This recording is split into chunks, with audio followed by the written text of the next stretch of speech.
So I have this little goal of buying a 7-Eleven, right? I work at a gas station now, and it's a gas station convenience store that the larger business was just purchased by 7-Eleven. So um, it's a Speedway, but you can't see anything that says Speedway on the outside. It's a Shell gas station. And so, I mean, it takes like $100,000 to buy a 7-Eleven. When I had that money, like 9 years ago, when I sold a bunch of real estate, uh, they said I didn't have the experience, right? And I didn't. I now have just about where the threshold minimum of where the experience starts of a position. I'm an assistant manager at a Speedway gas station. So just working on that and getting better at what we do. Um, and trying to build back my money that I went sideways with a couple of other investments.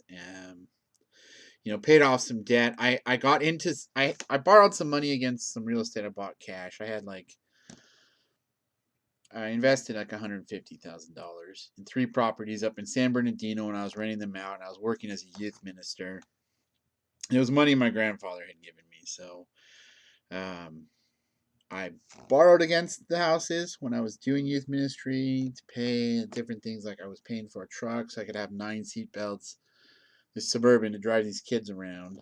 Um, and I thought I was going to be able to put together a donor base before just kind of everything kind of ground to a halt with my finances.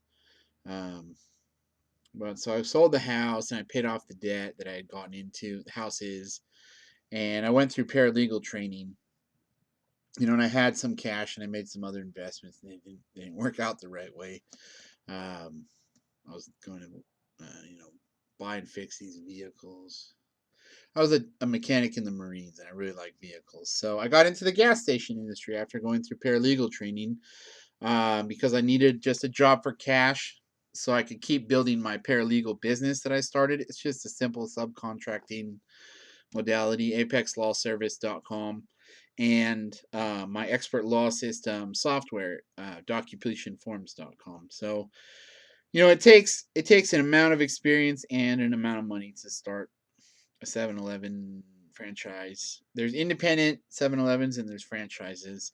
And I think I want to buying on one of the independent 7-Elevens, so you have a little bit more control over some of your distributor choices, and maybe like, okay, I'm looking at some of the things with my software that are things that you could actually sell in a 7-Eleven. Um, we have a phone plan, a PBX, a cellular phone plan, and also these smartphones we're working on bundling together with our software. It's a free contact form, but you can upgrade to use different things like Microsoft Office 365. You can buy multiple WordPresses, multiple Office 365s, or just HIPAA compliant email accounts without Office 365. So we have a reseller for that, and we have SiteLock Security, where we have a reseller that we put on the WordPresses that we install on our server. So the WordPresses are on our server.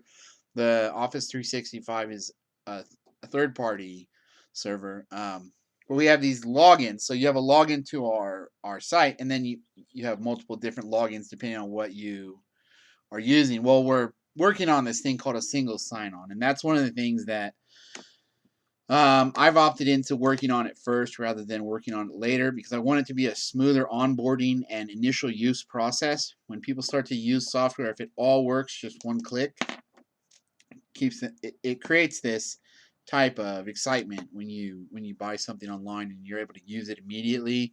When the WordPress is set up automatically, we're working on, and it's gonna take about 2 years to get to the point where our site lock is automatically set up, but the WordPress is going to be automatically set up. You're going to have automatic access to the Office 365. We're going to manually, within a day, have the site lock set up and securing the WordPress. So before you've even really built your WordPress, the site lock will be installed. It's just not going to be an automatic thing. We're going to have an automatic email that is sent to SiteLock, and SiteLock, who already has access to our servers, puts it on. So it's one step away from being automatic.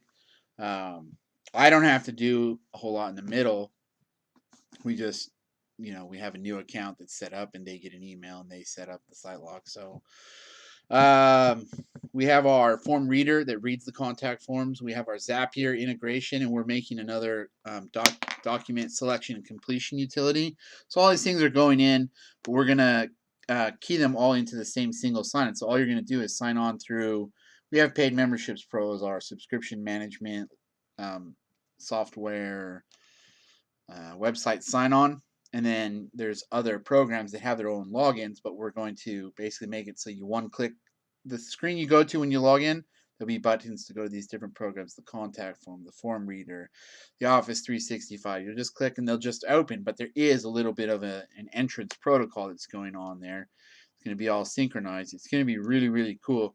One of the things we're adding is we have a dealer agreement with My Real Mobile for a PBX, which is a thing where someone calls a phone number and gives a phone tree like, oh, to talk with so and so, dial 1. Press 3 to talk with this person. Press 4, so on and so forth. As many people as you want. You can automatically, for $25 a month, connect to as many cell phones as you want or as many other desk lines as you want. But if you want those people to also have one of your PBX lines to where for them to call out, someone sees your phone number, you can set up a distance team across the whole United States. So we can set that up for you already, but it's not an automatic onboarding. So as far as software as a service, the automatic onboarding is the thing that breaks through some of the churn that occurs when people sign up and then they just cancel.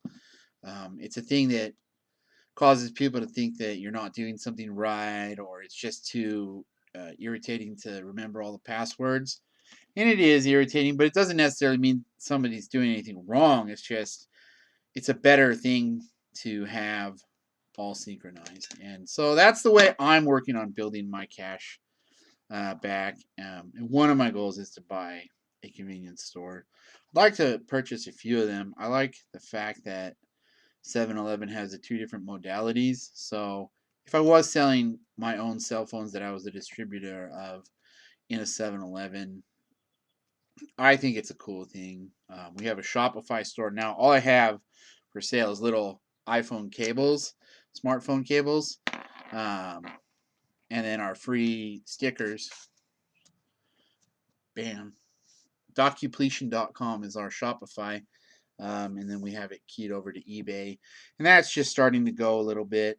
Sort of free contact forms and WordPress hosting. So it's just going to be way better. Like anything that's coming in now, I just look at it and go, oh wow, I actually sold something. I pay the $1,200 of everything that's kind of woven together. It cost me $1,200 now.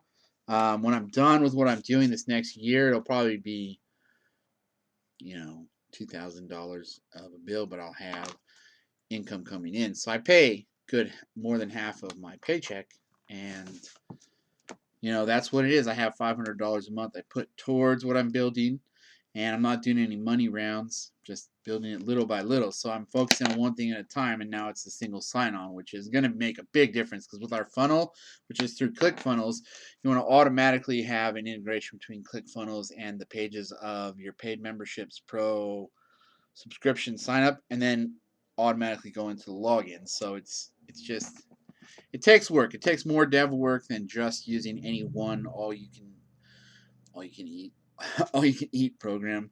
An all-in-one program. There's not really any all-in-one program. There's full stack developers out there, and a lot of people, there's full stack developers, but a lot of them each have a focus. Like Express Tech Software, who's doing our single sign-on, it's some people who I became acquainted with via Paid Memberships Pro themselves. They recommended them on the website, and I listened to Jason and Kim's podcast about how to do different things to make your subscription management really a valuable tool that drives more sales. There's a lot of different things that have to do with your logins and your subscription and emails that come from that, like your email series and stuff. Little things like a cancellation funnel. If someone's going to cancel, maybe you can say, hey, don't all the way cancel. Use our $2 a month subscription for this other thing, or keep the free subscription and just downgrade. it's simple and it keeps people who are a warm audience inside of your group of people. So, um, gas stations though. I like gas stations because people have to drive everywhere they go to work, so it makes you feel like you are a part of someone's actual life and business, you know? If you think about it the right way. If you just think about yourself as the bottom of a rung of close to a minimum wage job. I mean, I don't make minimum wage. I make above minimum wage because I'm an assistant manager, but when I was only a cashier, I still felt the same way, you know, trying to help people get where they're going every day would help me to keep my energy level up where it needed to be more than just thinking like, oh, this is wage slave drudgery. But gas stations have so many different little layers of what's going on that have to be done every day. But sometimes you can't do one thing, like some computer system will be down. So really, if you're a motivated person and you're a company type of person and you don't just want to drag your feet. Like it's hard a lot of times. People get depressed in our industry and they just like, I'm at the cash register. I don't think anything bad about people when they go through these cycles of being like that, but um I'm working the entire 8 hours that I'm at the gas station. I was as a cashier, I am as an assistant manager. I have to make myself take a 10-minute break to make sure that, I'm not putting the company in a position where someone thinks there's wage theft going on. I have to take a break. Like you're required to take a break. But yeah, it's the type of thing where they do kind of these industries kind of pile a lot of stuff on to where there's no way anybody should ever be goofing around. Like I mean, you'll make jokes. I don't. That sounds funny. You should never goof around at a gas station. Like gas stations have had everybody has seen somebody goofing off as an employee at a gas station, I think, at some point. Our gas station is good. We're all pretty on point, but I mean, you've heard the phrase, if you can lean, you can clean. That's like the worst thing to ever say. Like, no, like study one of the systems of the gas station. Study one of the way we stack the beer order, or like study some of the paperwork or the employee manual. You'll find something in there that will solve one of the problems that has popped up before, like happens when this one type of alarm goes off.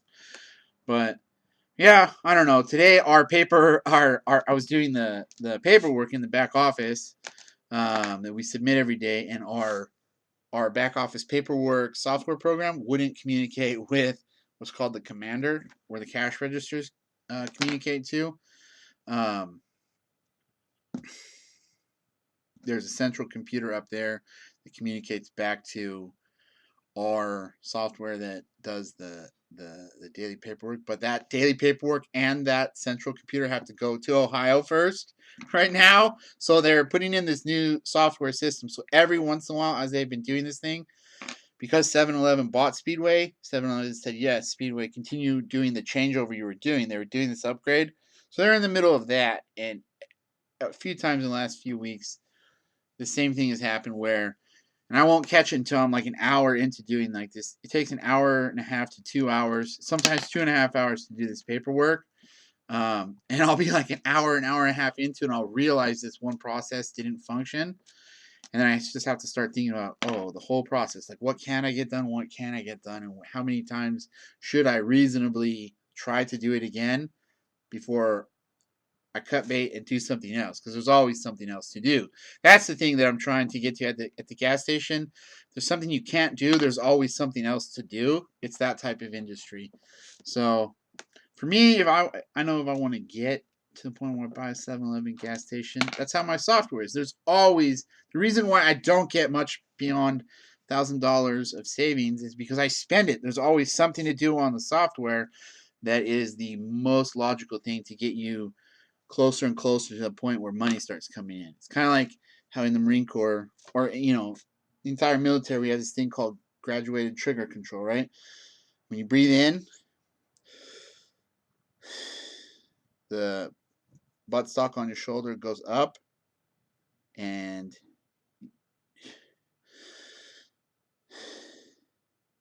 supposed to squeeze the trigger a little, but stop squeezing when you breathe in.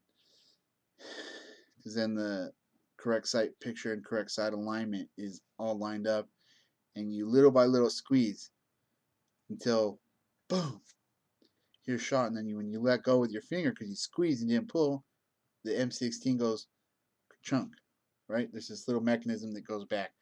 That's how it is with software too. Like, I know every single one of the things I'm doing is aimed in on target of starting the income coming in from my software as a service. But each thing, like, I know when it's not going to start working because I haven't started the advertising, but each one of the things leads to each one of the next things that all of a sudden stuff lines up further than I expected it to. Like, this last couple months, we did something with one of the logins where we were able to make it so that the secondary login from the primary login for the software, and then the contact form, and then the form reader that lets you just look at the submissions, you automatically use the same email and password that the login for the contact form is to look at the form reader. And we did that via this I can't remember what it's called. Foreign authorization, something for the contact form. I can't remember what my programmer was saying, but it made it to where I think we can then just use the same protocol that's communicating between those two to connect to the login for the site. Basically, I don't know what I'm talking about at all, but it might have gotten us closer, and I'm waiting to hear back from our single sign-on person. So it got me to the point where I can actually talk to the single sign-on guy. So it depends on what he says. I am just using an analogy for what keeps me motivated and locked in is just the idea that each one of these things has to happen before you start making the money. But gas stations sometimes, like today, one of our guys was sick, so I was there at 5 in the morning, went to 1 in the afternoon, and the other guy who got there didn't get there until 10. So the other person was supposed to be there at 8, so I had 2 extra hours. I had 5 hours before anybody was there. So it was a type of triage. Like, the paperwork I was going to do in the back, I did standing up. Actually, I did it standing up in the front by the cash register because this is my first Sunday morning. And I just got it done before the other guy was even supposed to be there. But then when his time rolled around, he didn't show up. I started going, oh no, what can I do? What can I get done? What can I do? What do I need to do? What's like the exact thing that I have to do? I make a phone call. I wasn't even able to get away from the cash register and make a phone call for like an hour and a half. I don't know. I like having to think on my feet though. But thinking about if I owned a place and I was able to run a place just by myself, it's that's a temptation too. It's just to cut hours and cut things out that do need to get done, but just for take 5 hours of what it costs like $20+ an hour to pay an employee who's making $13 an hour. Oh, I make $200 extra by just like cutting these guys' hours. But then this other stuff doesn't get done. Well, one day something cannot get done and we can pick up where we were the next day. But that's just how it is. There's so many things that need to happen. But it's routine. I mean, we do the same things every day. But when one of the whole systems is down, it's like, jeez, I don't even know how much I should think about it. I think I got it done today, basically. And I'm one more day closer to launching my software and maybe buying a gas station. It'd be sweet.